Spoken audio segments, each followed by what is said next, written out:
plan for this presentation is I want to talk a bit about what mindfulness is, why it's important, how it fits in to improve our daily lives, some things we can do short-term and long-term to help increase our resilience and ability to be present, and then just lead through a presencing exercise at the end of it. We've got a little over half an hour. I had meant to bring one of those visual timers that tells me how much time I have left and did not. I also, if anyone saw me wearing a mask earlier, I am coming down with a touch of a cold as of this morning. I am negative for COVID, but I figured I didn't want to spray any more than necessary. One of the reasons I think I came down with the cold is I have not been practicing what I preach. So just in the service of full disclosure, life is an ongoing work in progress. Yes.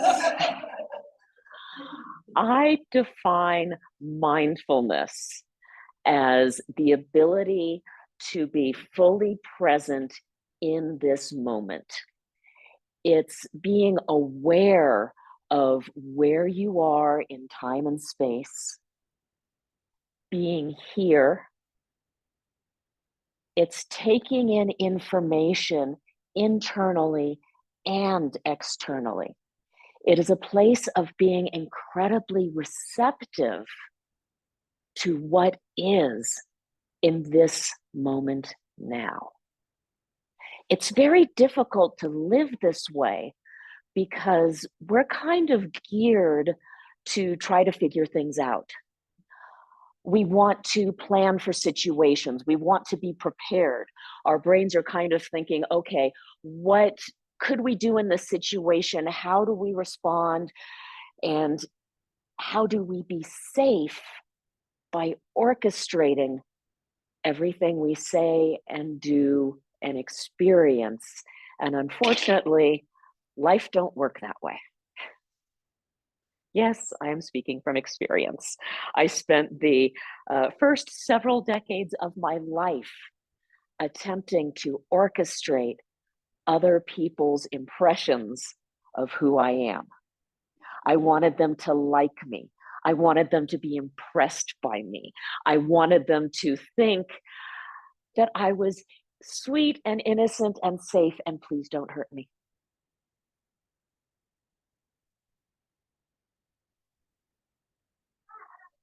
Exactly.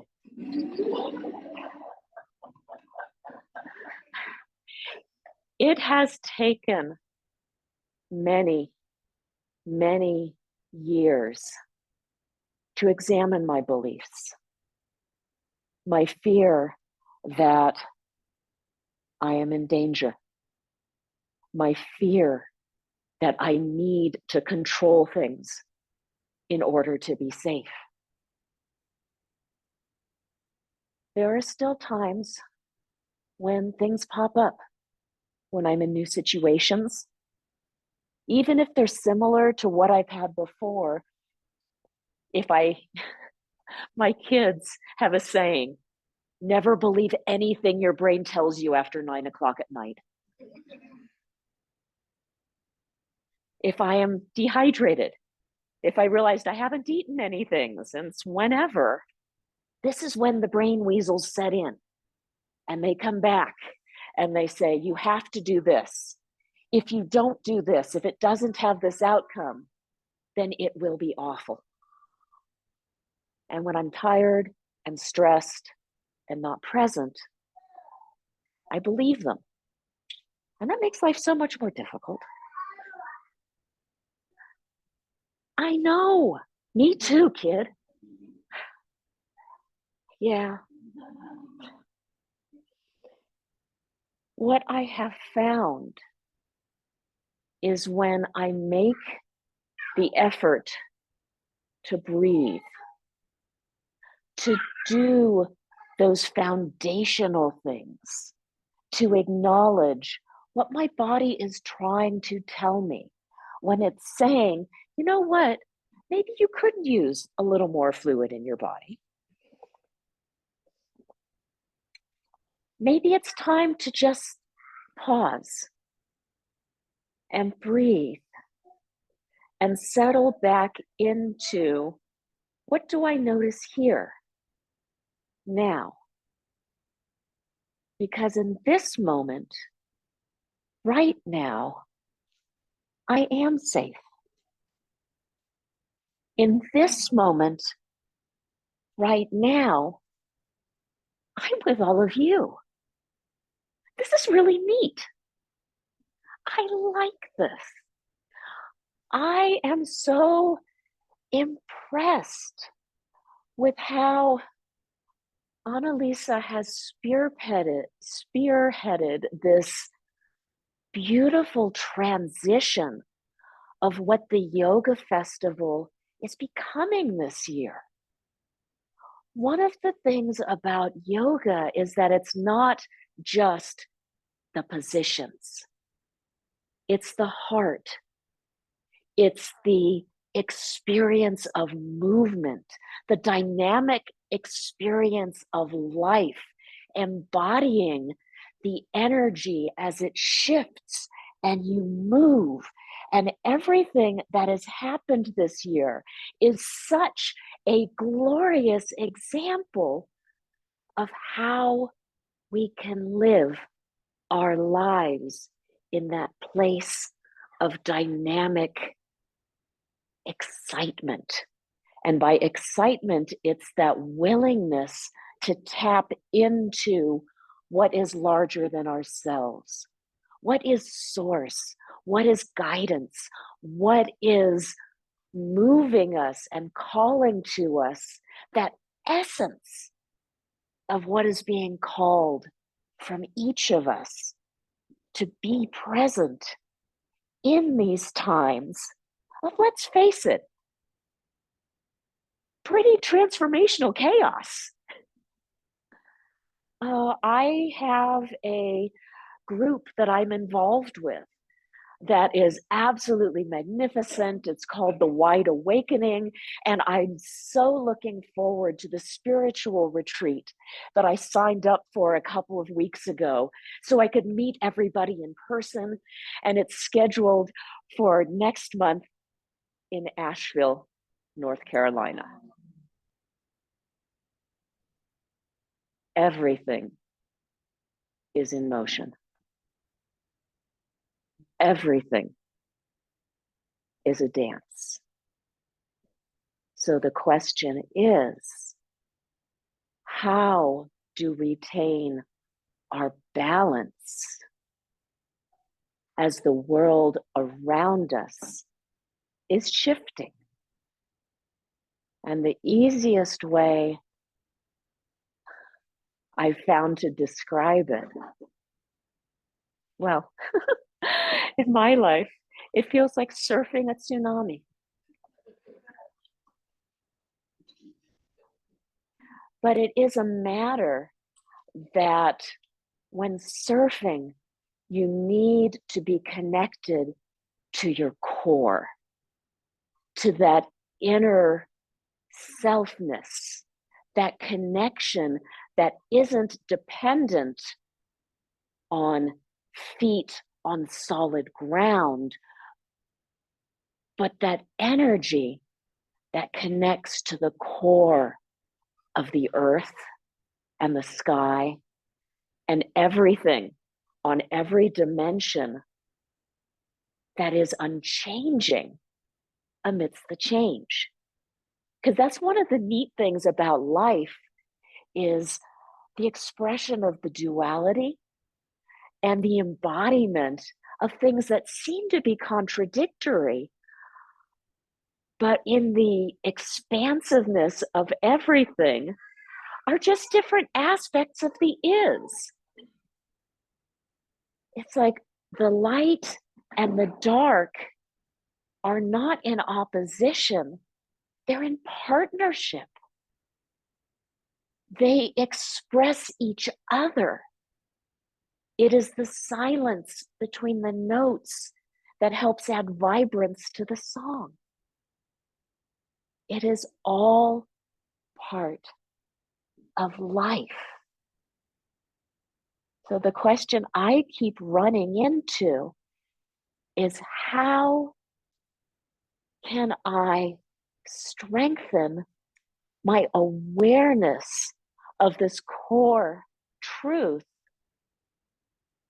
when I'm busy doing the laundry? When I look at last night, I went to go get something out of the fridge and there's this sticky stuff on the shelf.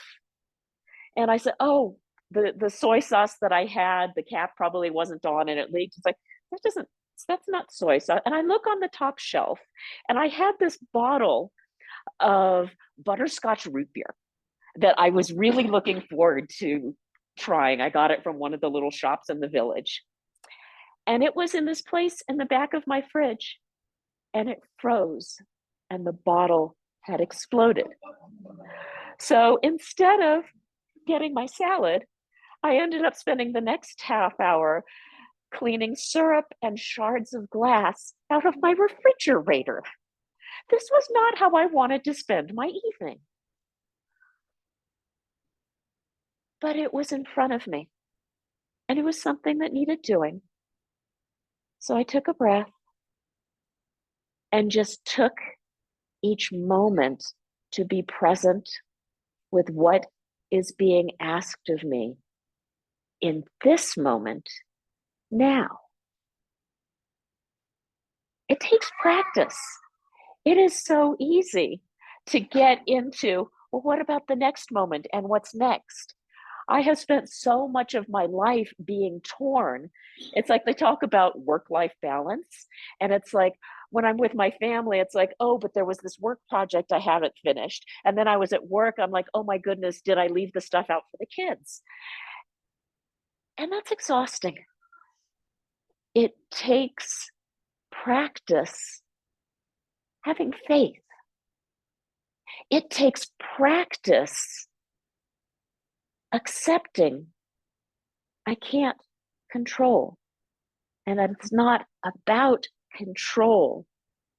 It's about believing that it's not that I have to plan for contingencies, but that if I am present in the moment, then what needs to be done will present itself in that moment.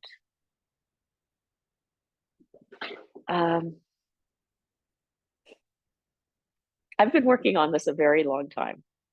It has been a series of successive approximations, not a linear journey.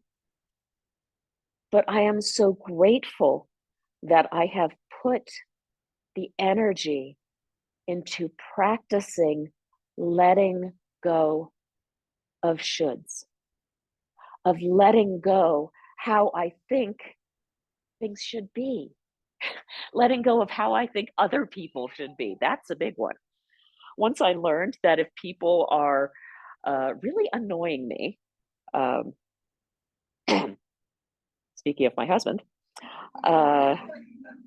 generally that's an indication that he's doing something that I don't like about myself. And it's a lot easier to shout at the mirror than to actually look at it and look inside and say, you know, I am not being congruent with who I want to be. I have spent so long defending my limitations, saying, oh, well, I'm not doing that because this, or, well, I didn't follow through because this. And I was in the shower, which is where I do a lot of my thinking. I take way too long showers sometimes. And I realized what I was doing. Why am I arguing for my excuses? And I realized it's because part of me was afraid I wasn't able to change. I was afraid that I was damaged, that I was incapable. So it was easier to just focus on the excuses and say, well, I can't be who I want to be because I just can't. And I questioned that. because that's not who I wanted to be. I want to be congruent with who I imagine I can be. So what I started doing was looking for evidence. I started actively saying, okay, can I push myself a little bit further? I have a environmental sensitivities. Something about my immune system is kind of wonky. I had a really bad mold exposure when I was young. When I was in high school, the school I was in made me so sick, I was actually losing consciousness by the end of the day. So I had to switch schools, and I learned that I was fragile. So I was always afraid, and I thought, well, I just can't do things. I don't have the stamina. I just can't. Over the years, that changed to, well, hold on a second. What do I have control over? I have some control over hydration, over what is it that I eat? Do I move my body with joy? What do I do to build my stamina, to reduce what I'm exposed to? And that helped to a certain level. And then I realized I was still holding on to the emotional aspects. I thought that, well, I'm supposed to be helping people. I'm supposed to be joyous and congruent and enlightened and woke. And if I'm not, then I need to find a reason why I'm not. So I created this story that, well, since part of my purpose is to help people learn how to get out of the hole, then obviously it's important for me to fall into the hole. So I have practiced climbing out so I can help other people. And again, this story was helping me get to the next level of acceptance that, yeah, I fall in the hole. But it only got me so far. And just this last summer, I found a new story that I like better, which is I'm not supposed to be enlightened. I'm not supposed to be stuck in the hole of despair and humanity and, oh my God, it's all terrible. I'm supposed to play. I'm supposed to practice. I'm supposed to experience what the moment is. I enjoy being present. I so enjoy being with other people. There's something about that exchange with other human beings and that energy that is so synergistic and alive and fun. I love living like that. And sometimes the day-to-day human experience gets me down. Sometimes I still get caught in my stories. But when I let go of those stories that say it should be one way or it should be the other, it gets harder to be in the flow on the surfboard. It's harder to dance with the moment. So that awareness of being in this moment, when I fall out of it, I realize my head's thinking, I mean, even when I was sitting here before this class, I found that my brain was saying, okay, I want to cover this, I want to do this, and we have to, and then we want to talk about this. And it was like, well, isn't that adorable? So I decided, no, I'm just going to breathe and just sink into presence, the awareness as people are coming in, they're setting up. My, okay, I will confess, surprise delight that so many people showed up to this. especially with all of the last minute changes.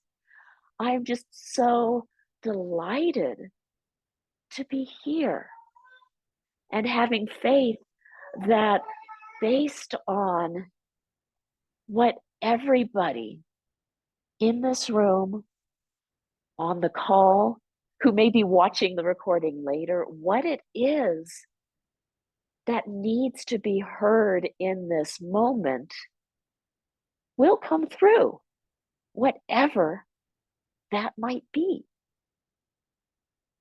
And I have to admit, I feel so much better now than I did half an hour ago when I started, because I allowed what needed to be said to come through me instead of trying to figure out what to say. It reminds me that I am not alone. It reminds me that what I said when we started, especially for everybody who's watching me on the Zoom, even though I look this small, I am connected with everything. I am here as just an aspect of so much more. I am not alone. None of us is alone. We are always connected and part of so much more than we could ever comprehend. And that's kind of cool. I'm just totally tickled that we're part of this. We are part of life. We're part of movement. We're part of the dance. So all we're doing is increasing our awareness of that presence, of being present with the presence, of radiating the presence. When it comes through, I am so dang filled right now. It cannot help but overflow. There is this opulence of energy that is beyond knowing. It's just a being. And I know that when I leave here, I have to go to Stater Brothers and try to remember my shopping list that I left on the counter. And okay, so I take this with me into Stater Brothers and have faith that what it is that I need to get, because honestly, I can't remember what type burrito Sunoki wants. But I will have faith that whatever it is will tug at me, kind of like before this, Annalisa went around and offered us all stones from Michigan. And I said, this one wants me to take it home and have faith that the right burrito will want me to take it home.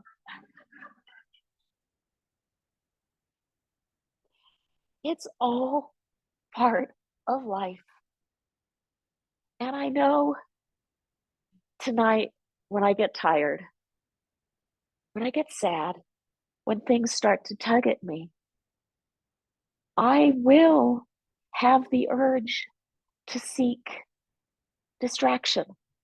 I will have the urge to seek out the cheap dopamine, the social scrolling, spider solitaire, the little things that soothe,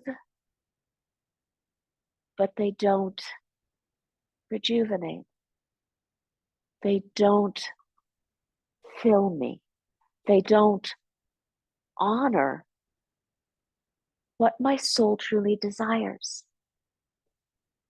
And this session will help me retain that mindfulness as I feel those type of tugs. I had a friend who said it's sometimes difficult to tell the difference between signs and temptations,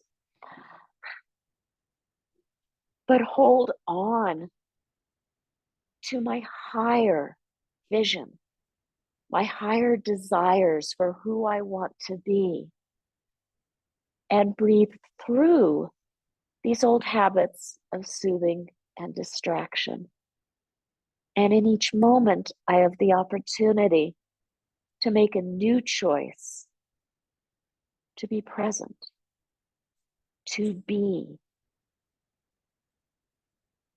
and to move forward into whatever it is that is unfolding before me.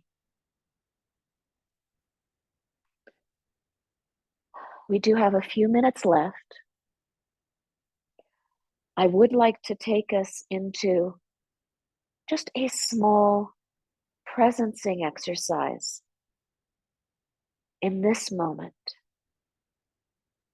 If everyone could just be in a position that is comfortable, whatever that means for you.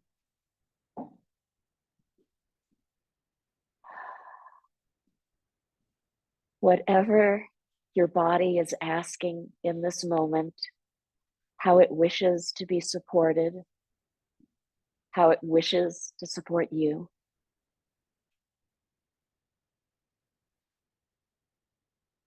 Take a breath that starts very deeply.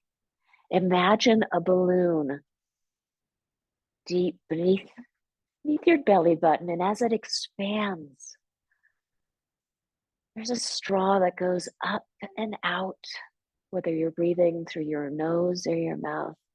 And as you inhale, it expands and brings in all of these sparkles. You become aware that the air around you is charged with just a little bit of energy. When you release it, some of this you can feel as your air moves the energy around. And as you inhale again and it fills with these sparkles, they start to percolate, dissipate through your body. As you inhale and release. And the cells in your body maybe you're starting to effervesce just a little bit. Just a tiny little bit of, you feel happy.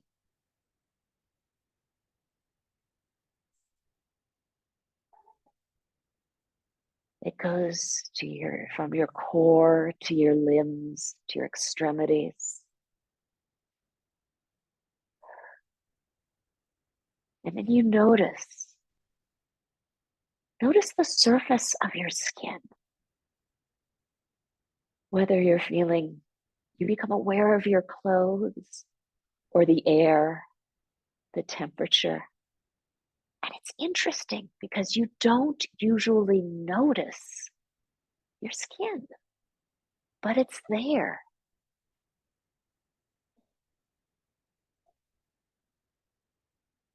You come in again, feeling your breath, feeling warmth in your heart. Notice sounds. Listen to the sounds in the room that you're in. You may notice there are sounds that are close to you, but there may also be sounds that are further away. Whether it's cars passing,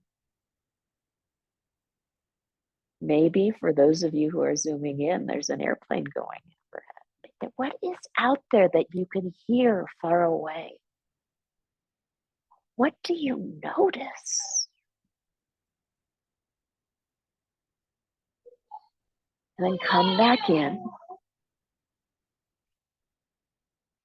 If your eyes are closed,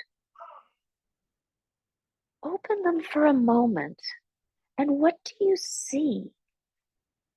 What do you notice in the room that you're in? Are there colors, textures, things that you hadn't been aware of or had forgotten that were part of your environment that now you actually see? Look up. Are there things above you? I know when I'm at home doing this, it's usually, cobwebs.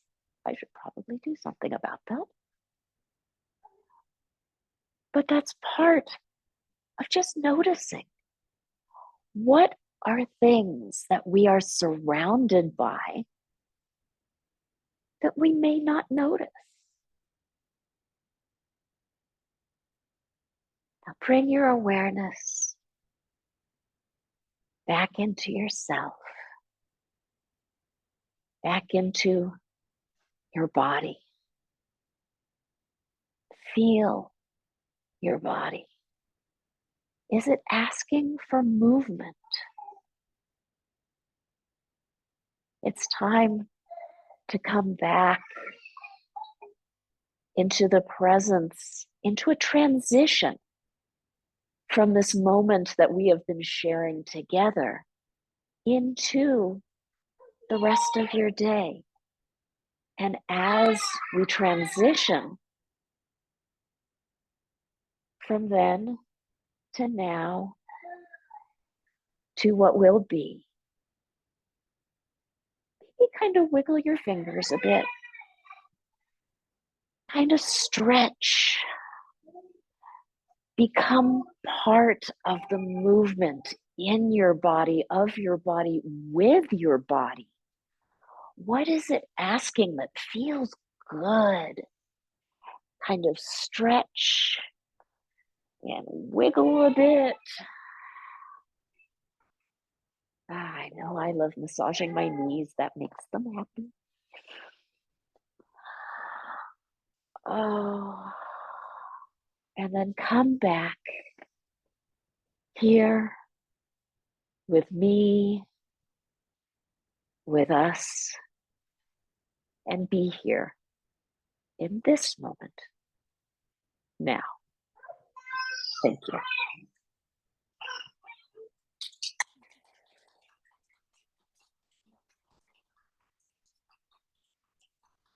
It's fun.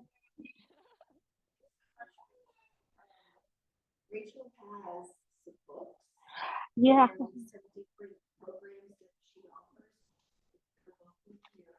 And she has been a long-time supporter of the Yoga Festival and the Mountain Healing Arts Association.